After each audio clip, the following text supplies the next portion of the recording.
Okay, this is about two of the coolest things that I built during my rocket program. My centrifuge and my M.A.D machine. You can see the two of them in yellow. And it was quite a chore, but I really wanted to have my own centrifuge so I could get trained to taking high G's. This is the centrifuge, which I'm just now completing. We've got the bearing surface finally done. It was a lot of work to get this thing perfectly aligned, but the post that sticks, this is upside down right now. On this end, there's right here on this mounting plate is where I have a 22 horsepower ultralight engine with a 48-inch prop.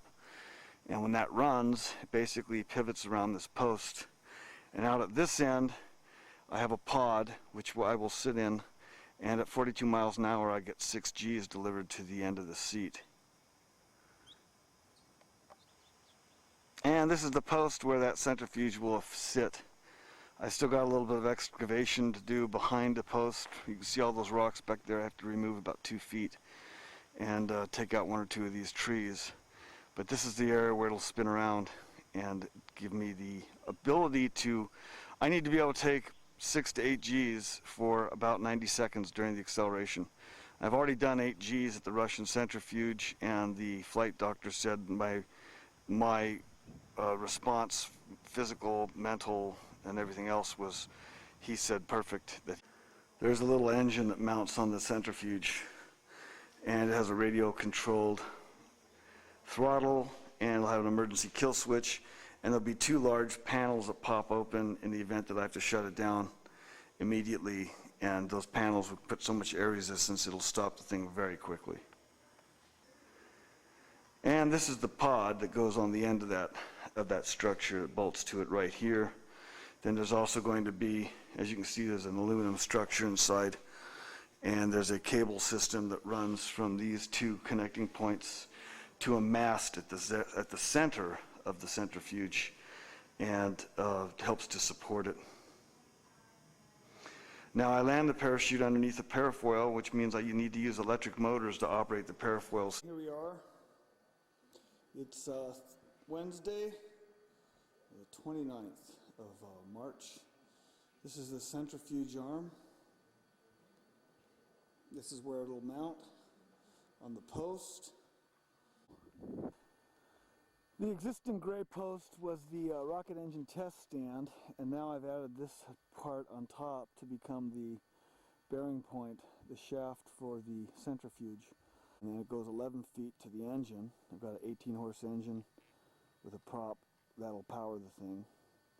I'm expected it'll swing a 32-foot diameter circle, and I'm hoping it'll allow me to pull about 5 or 6 G's. Actually, this is the post. It goes down into the ground. There's about 3 tons of concrete beneath it, and I've added some reinforcement to it. So that post right there is where the actual arm that you just saw will sit, as a real good bearing surface, and it'll be balanced. And actually,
And then it was time to build my M.A.D machine.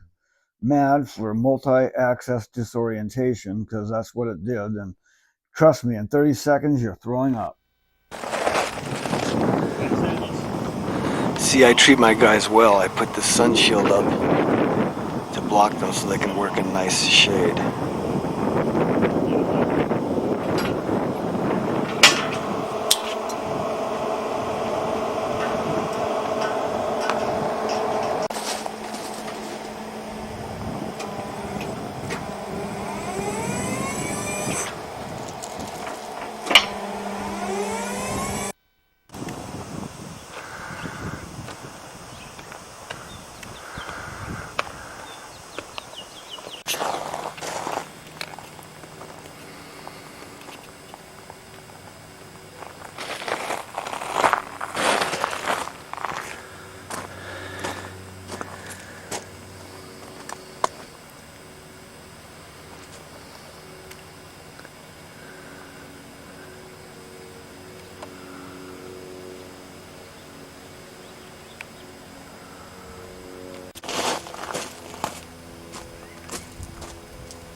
That's where you sit. So if it starts to spin on its own, how do you stop it? I'm going to have nitrogen jets on it.